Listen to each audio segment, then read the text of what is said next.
Very good morning, Patreon subscribers. We've got a little bit of a hangover possibly from the FOMC and CPI yesterday, and we've got the PPI later today, which is an important inflation measure that Powell and company will monitor. They'll be looking at the US data today, and just to see what that presents to us, to them, from a fundamental view.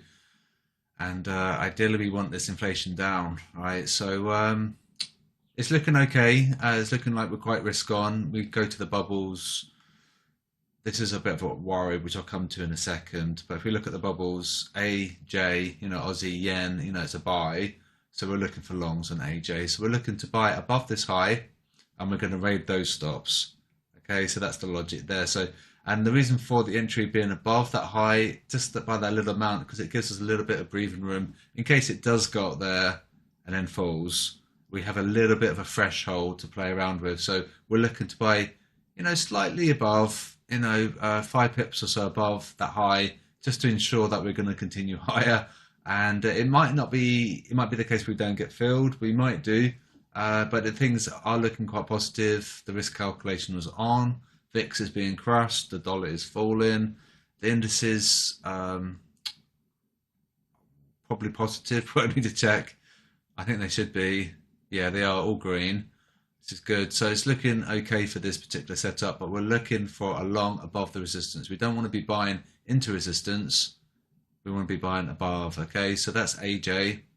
Let's talk about the failure rate. And so that's fine. Aussie's got a good score, so they sold it and price has gone up, which is fine. Yen is sort of a bit wishy-washy. It's a bit, in the middle. 3 out of 6, so they've gone long, but the price has fallen, but it's only a small percentage. So we ideally would want that to be a little bit larger on the number, on the sentiment. Ideally, we want them to be going quite long on yen, and we want them to be selling Aussie. They are selling Aussie, but we need them to go long, more long on yen. And so we've currently got a poor failure rate, and this is decreasing over time. Have you noticed that? We were at 49% half an hour ago. So what we're seeing the crowd, they're getting paid.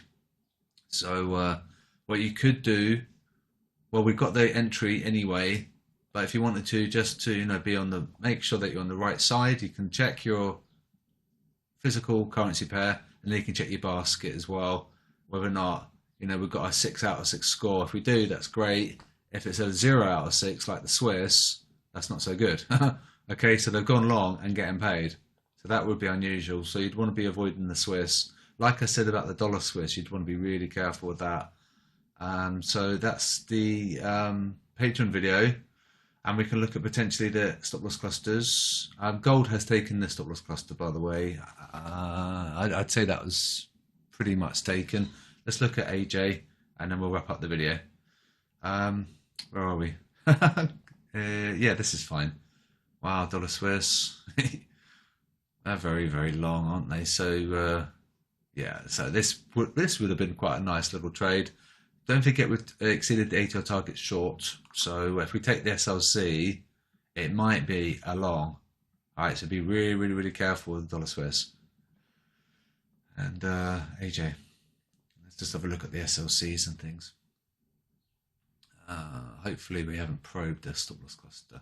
That's fine. There's a bit of leeway. So we're looking to raid those highs up there, but the stop loss cluster's bit shy of that high. With any luck, they move their stops higher, but we're not really sure what they'll do. We are a buy at the big picture. We're above the monthly pivot. We are strong technically. Fundamentals are good. And so it looks like it's possibly going to be a nice trade, but ideally we'd want the SLC a little bit higher, and then that gives us a lot more confidence. If it was there, then we would gun for that, and then we'll take profit where they get stopped out. So they are moving their stops higher, which is cool, isn't it? So this is a great system to use, and it tells us about the psychology of the herd as well, because they really don't want to get stopped out. They'd rather move their stops so they avoid getting stopped out, and by doing so, price is going to gravitate towards that liquidity. Now, with any luck, they keep pushing their stops higher, and then we'll get out at our level there. And that's probably what they're doing. They're looking left and thinking, well, this is going to be safe. I move my stop there. and this is where we're going to exit with a profit. Okay, and so that's today's Patreon video, nice and short. And next week is a short week, and the week after I've actually got off, but I'll try and get some stuff across to you guys in the Discord. But there'll likely be no videos because I'm not even sure if I've got internet. I've requested that I've got broadband for the day I move in, but there could be some issues about setting up and whatnot, so I don't know. And also I haven't had a week off in 3 years, so I'll still try and get some stuff across to you, but there won't be many videos next week, and the following week we'll resume normal service. So hopefully it helps and you understand the logic of the SLC probe and why we want to probe the liquidity is because we're exploiting that herd psychology and their mentality and their stubbornness as well. So I'll speak to you guys soon.